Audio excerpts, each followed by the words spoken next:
वृंदावन की धरती सदा से ही दिव्य रही है। उस दिन उसमें कुछ अलग सी चमक थी। यमुना नदी की लहरें धीमे धीमे बह रही थी, जैसे कोई मधुर राग गुनगुना रही है।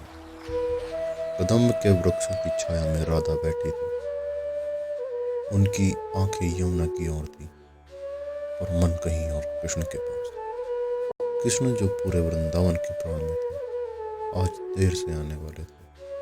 राधा जानती थी कि कृष्ण किसी न किसी लीला में व्यस्त होंगे, फिर भी उनका हृदय बेचैन था। राधा का प्रेम किसी अपेक्षा का बंधन नहीं था, वह तो बस कृष्ण के अस्तित्व से जुड़ा था। कुछ ही देर में बंसी की मधुर तान गूंज उठी। वह स्वर ऐसा था जो सीधे आत्मा को छू ले। राधा के चेहरे पर अनायास की मुस्कान आ गई। आ गए, उन्होंने मन ही मन कहा। कृष्ण धीरे धीरे कदम के वृक्ष के पास आए।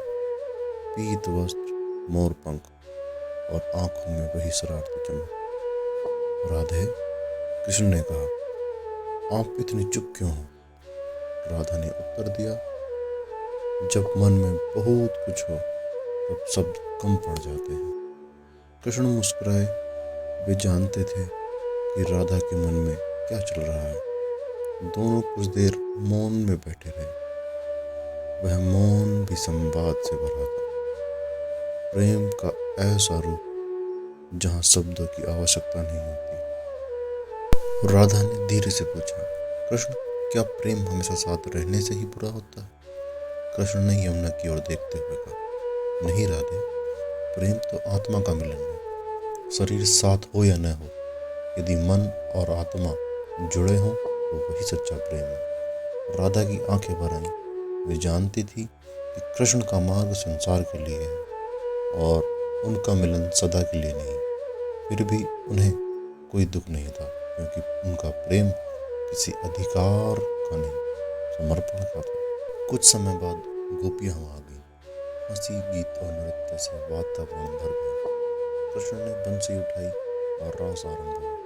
राधा भी उस रास का हिस्सा बनी, पर वे जानती थी कि उनका स्थान सबसे अलग है, कृष्ण के हृदय में। रास समाप्त होने के बाद कृष्ण ने राधा से कहा, राधे, संसार मुझे भगवान कहे, पर तुम्हारे लिए मैं सदा वही रहूंगा, वृंदावन का ग्वाला। राधा मुस्कुराई और बोली, और मेरे लिए तुम सदा वही रहोगे, मेरे मन का संगीत। समय बीतता गया। कृष्ण मथुरा चले गए, फिर द्वारका। राधा वृंदावन में ही रही। लोगों ने कहा भी उनका प्रेम अधूरा रह गया, पर वे गलत थे, क्योंकि अधूरापन वहाँ होता है जहाँ अपेक्षा होती है।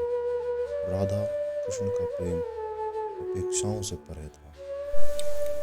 वृंदावन आज भी गवाही देता है। प्रेम का सबसे पवित्र रूप वह है जिसमें त्याग हो, विश्वास हो और आत्मिक जुड़ाव हो। राधा और कृष्ण का प्रेम समय, दूरी और संसार से ऊपर उठकर आज भी जीवित है। हम सब भक्तों के